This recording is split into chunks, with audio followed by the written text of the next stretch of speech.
This is the Puracy stain removal.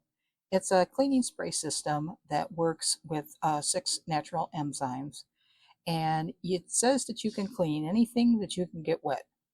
There's no sulfates, phosphorus, bleach, peroxide, brighteners, parabens, or any petroleum products. No animal byproducts, perfumes, or dyes, and it's also animal cruelty free.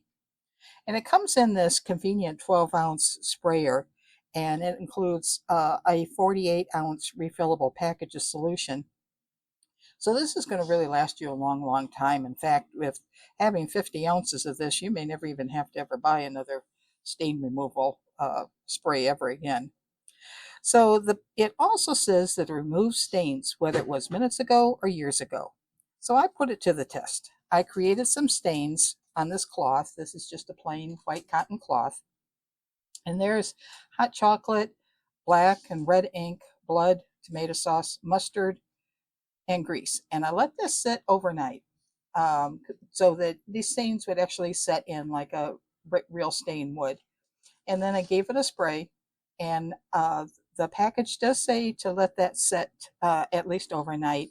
You can do it right away if you've got a stain that you just you just made or whatever. But if it's a set-in stain, you want to let it sit overnight. So that's what I did, and put it in the washer, and we'll see how it comes out. So this is how it came out.